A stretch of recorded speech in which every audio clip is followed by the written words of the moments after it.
it's very, very open, and then I feel patterns of energy, kind of empathically. It's like I merge into their higher, I don't know what you would call it, their energy bodies, I suppose.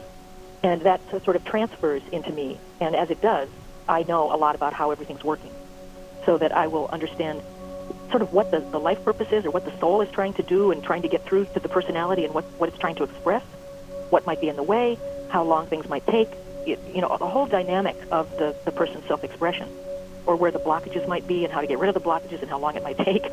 So it's a kind of a read on a person's process. Do you ever work with just a huge sales force? No, I've worked with management teams and smaller teams. Because I think that would work. Yes, it does. And just even training people on how to get information intuitively, how to read things intuitively, even how to make decisions intuitively. Would you necessarily try to get away from a psychic vampire, an energy sapper, as I call it? Or would you hang around them? I don't think anybody likes to hang around them. That's a difficult kind of situation, to hold your own energy in the field of someone who's really trying to absorb energy and get a lot of attention. What those people are really doing is that they can't feel themselves. They're not in themselves, really. They're not centered. And sometimes they don't know they're doing this. That they don't. I sometimes, though, when you talk about who would want to be around them, I kind of hang around them sometimes to see how long I can take it. Before I'm wiped out. I'm getting pretty good. I'm training myself to be able to withstand it. Yes. If you generate more energy than what they take from you, you're constantly replenishing it. They can't get to you. No, that's true. And, there are certain kinds of, what would you call it, neuroses, I guess you would call it, where people, even if you give them what they say they want, they really can't receive it. They don't experience receiving. So they just keep demanding. So nothing ever fills them up. It's almost like they need the Zen stick over the head, to be jarred out of the old habit. Is there science behind this, behind frequency or the intuitive way? Is there any science at all? I think that we do have the brainwave trainings, as I mentioned before, on working with, like, alpha states and all of that. I don't think there's, science, not so much. They don't touch this. I think that it hasn't gone into the realm of science yet too much. Although I just read about that man who invented the lung flute. Have you seen that? Where he was a musician. He was working in a sound studio, and he realized that somehow if he could make the same frequency of sound that the lungs use, the cilia in the lungs move it like a certain number of cycles per second. And if he could make a low-frequency sound like that, it would move the mucus out of lungs. And he did it. He created this flute that you blow into, and it makes a sound, and it moves the jammed up lungs. It clears your lungs. And that's all frequency vibration stuff. That's interesting. I kind of have a feeling that we're going to have a lot of breakthroughs in medicine similar to that in the near future. Do you think the Egyptians vibrated the blocks of stone and made the pyramids that way? Yes, I do. Floated them in? I do. I think they lightened them up, or they reversed the gravity in some way on them through vibratory methods. Yeah, I think absolutely. They did too. It's been going on for a long, long time. Do some cultures practice it more than others? I think that, for instance, like Tibetan bowls and chanting and oming and making certain sounds have been in spiritual practices around the world for eons, and they're there for a certain reason, because it creates mental states. It creates certain kinds of consciousness. Because, that energy and consciousness are just flip sides of the same coin. You raise your energy, you raise your consciousness. Why do you say that sensitivity and empathy are the next steps beyond intuition? Because I think that the process of enlightenment, now this gets into things a bit, but I think instead of leaving our bodies and going out into, the higher realms, that instead we're coming into our bodies, that we're bringing attention down in frequency into the physical plane, and we're merging entirely with the physical plane. So that means that the body becomes very important, and that means that sensitivity, which is a body-related kind of thing, whereas intuition sometimes can be more mental and abstract, sensitivity is directly a kind of body knowing, and it's very vibrational. And I think that sensitivity then is the next skill set, that we're going to learn to read energy, read vibration, and we'll read it in our own bodies. Our bodies will be sort of the barometer. Should you work at this, let's say, in the morning? Well, anytime. I think it's very important to find your home frequency when you're quiet. So if it's in the morning for you or late at night like we're doing now, and it's really quiet and the vibrations carry easily, it's a great time. But then again, you need to do it all day. Whenever you can remember to get centered and get quiet and reconnect with who you really are and keep your frequency up at a level where you feel really good.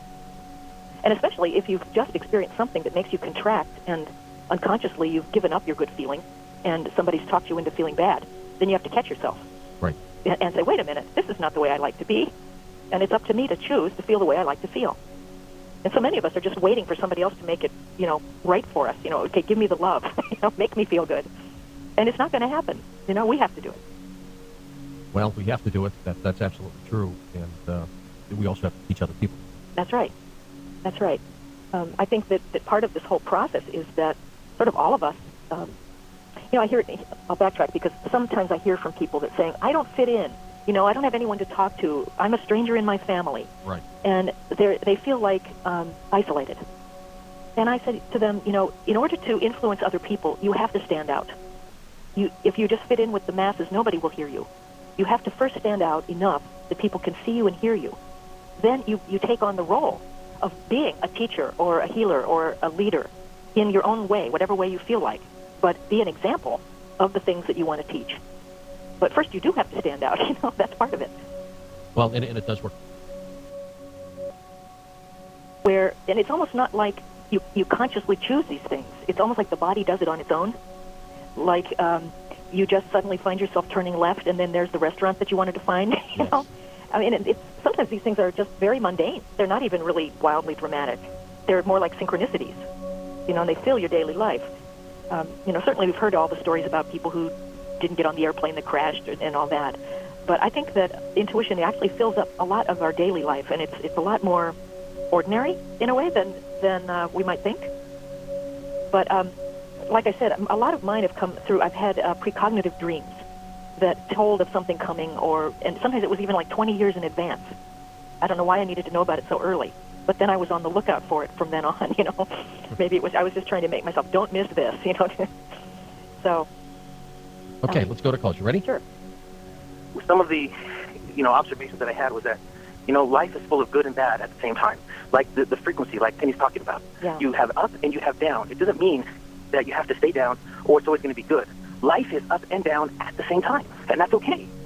Right, and there are up and down cycles in different areas of your life simultaneously, I think what you're saying is interesting in that, years ago, we didn't think any of these invisible vibrations were affecting us, or we can just use cell phones forever and it's not going to affect our brain. And now we know that there are these things floating around. So, absolutely, and we're just really learning. One of the interesting things I think is that when we raise our frequency, and that's happening naturally, we don't have to make it happen. The whole planet is raising up in frequency, and what's eventually going to happen is that we're going to see the world differently. We're going to see through the separate forms. That you look out and you see the telephone or the coffee cup or whatever.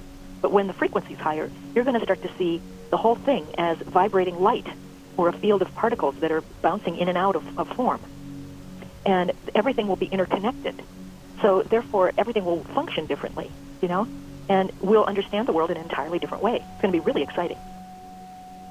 They're on medications because they've been diagnosed as having some kind of mental illness, though, I don't think they're mentally ill.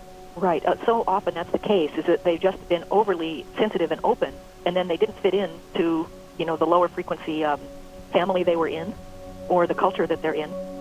Well, I always think all these things are actually normal human gifts.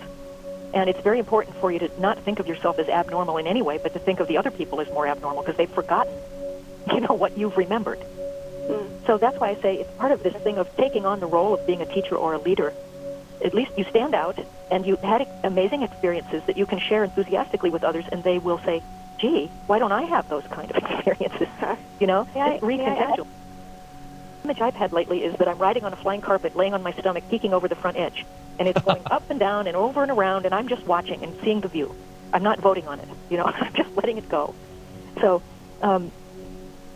there's nothing right or wrong with what you're doing. Just let yourself do it. And then if it changes, let yourself change.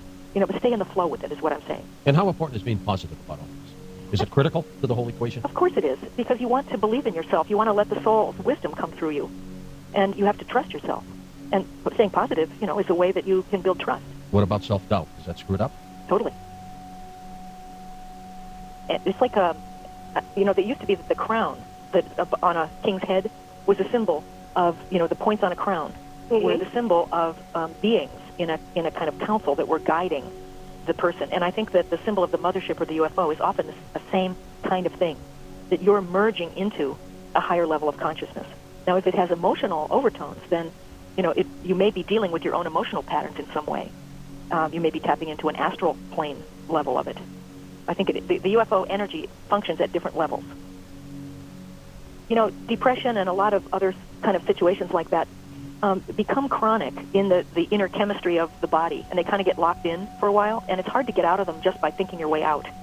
And so I think that drugs sometimes serve as an interim way to disengage those chronic patterns, but I think that they should be temporary, and that along with them, you can be learning how to raise your own frequency through working with your mind and through meditation and, diet or whatever you do, so that you can wean yourself off of it eventually. Because I do think that these things that are, sort of stuck in the body can be reversed.